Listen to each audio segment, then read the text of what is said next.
ಶೀರ್ಷಿಕೆ ಅಮನೆಯ ಅಲೆಮಾರಿ. ಪ್ರಮುಖ ಪಾತ್ರಗಳು: ರಾಮು ಅಜ್ಜ, ಪೂಜಾರಿ, ಶಂಕರಾಚಾರ್ಯ, ಮಾವಿನ ಮರ, ಹಳೆಯ ಟ್ಯಾಂಕ್ ಸ್ಥಳ. ಕೊಡಚಾದ್ರಿ ಬೆಟ್ಟದ ಅಂಚಿನಲ್ಲಿ ಇರುವ ಕೊಲವಳ್ಳಿ ಹಳ್ಳಿ. ನೆನಪಿನ ಹಳ್ಳಿ ಕೊಲವಳ್ಳಿ. ಕೊಲವಳ್ಳಿ ಒಂದು ತಣ್ಣನೆಯ ಹಳ್ಳಿ. ಮಳೆಯ ಹನಿಗಳ ಹಾಡಿಗೆ ಜೊತೆಯಾಗಿದ್ದವು. ಹಳ್ಳಿಯ ಅಂಗಳದ ಹಾಸುಹೊಕ್ಕು ದಾರಿಗಳು.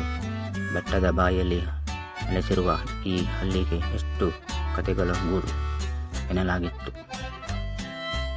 ಆದರೆ ಈ ಹಿಂದೆ ನಡೆದ ಒಂದು ಭಯಾನಕ ಘಟನೆ ಮಾತ್ರ ಎಲ್ಲರ ಮನಸ್ಸಿನಲ್ಲಿ ನಿಲ್ಲದೆ ಕಾಡುತ್ತಿತ್ತು. ಒಂದು ಭಯಾನಕ ಗಾಳಿ. ನಾಳೆ ಕಾರ್ತಿಕ ಹುಣ್ಣಿಮೆ. ಊರಿನ ಜನರು ದೇವಾಲಯ ಸಿದ್ಧಪಡಿಸಿದರು. ಆಗಲೇ ರಾತ್ರಿ ಗಾಳಿ ತುಂಬ ಭೀಕರವಾಗಿತ್ತು.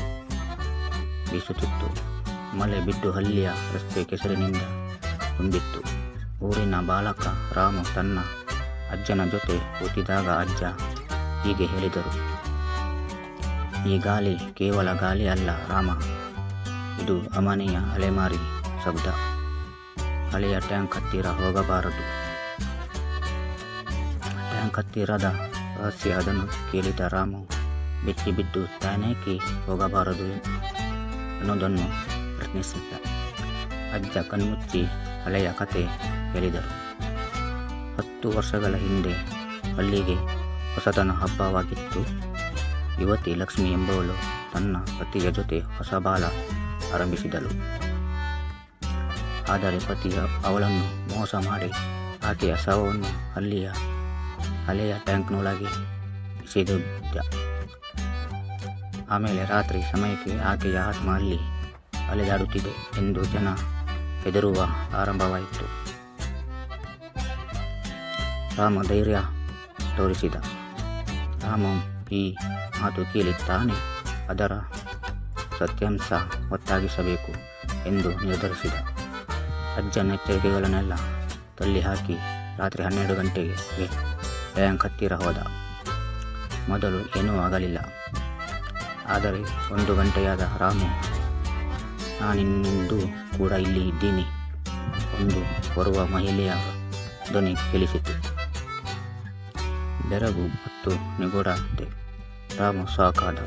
ಧ್ವನಿ ಎಡದಿಂದ ಬಂದು ಬಲಕ್ಕೆ ಕಳೆದು ಹೋಯಿತು. ಅವನು ಮೊಬೈಲ್ ಟಾರ್ಚ್ ಬೆಳಕಿನಲ್ಲಿ ಮುಂದೆ ನೋಡಿದಾಗ ಕೆಂಪು ಬಟ್ಟೆಯೊಬ್ಬಳು ಇನ್ನು ಕೂದಲು ಉದುರುವಂತೆ ಮಣ್ಣು ತಿನ್ನುತ್ತಿದ್ದಳು. ಅವನು ಎಚ್ಚರವಾಗಿ ಹಿಂತಿರುಗಿ ಓಡಿದ. ಆದರೆ ಹಿಂದೆ ಕೇಳಿಸಿದ ಶಬ್ದ: ನಾನು ಇನ್ನೂ ಬದುಕಿದರೆ ನನಗೆ ನ್ಯಾಯ ಸಿಗುತ್ತಾ? ಗ್ರಾಮದ ಪರಿಹಾರ. ರಾಮು ಊರಿಗೆ ಬಂದು ಈ ಘಟನೆ ವಿವರಿಸಿದ. ಗ್ರಾಮಸ್ಥರು ಭಯದಿಂದ ನಡುಗಿದರು. ಅಲ್ಲಿಗೆ ಶಂಕರಾಚಾರ್ಯನವರು ಎಂಬ ಹಳೆಯ ತಂತ್ರಜ್ಞನನ್ನು ಕರೆಯಿಸಿದರು. ಅವರು ಹೋಮ ಹವನಗಳು ಮಾಡಿದ ಮೇಲೆ ಹಳೆಯ ಟ್ಯಾಂಕ್ ಸಮೀಪ ಗವೇಷಣೆ ನಡೆದಿತ್ತು. ಅಲ್ಲಿ ಮಣ್ಣಿನಲ್ಲಿ ಅಡಗಿದ್ದ ಹೆಣ್ಣಿನ ಅಸ್ಥಿಪಂಜರ ಸಿಕ್ಕಿತ್ತು. DNA ಪರೀಕ್ಷೆ ಮೂಲಕ ಅದು ಲಕ್ಷ್ಮಿ ಇದೆ ಎಂದು ದೃಢವಾಯಿತು. ಕೊನೆಗೆ ಅವಳಿಗೆ ಸಂಸ್ಕಾರವಾಯಿತು. ಶಾಂತಿ ಮತ್ತು ನೆಮ್ಮದಿ. ಆಮೇಲೆ ಅಲ್ಲಿ ಮೌನವಾಗಿತ್ತು. ಗಾಳಿ ಸಡಿಲವಾಗಿ ಬೀಸುತ್ತಿದ್ದರೂ ದೆವ್ವದ ಆವಾಜ್ ಮತ್ತೆ ಕೇಳಿಸಲಿಲ್ಲ. ಲಕ್ಷ್ಮಿಯ ಆತ್ಮಕ್ಕೆ ನ್ಯಾಯ ಸಿಕ್ಕಿತು.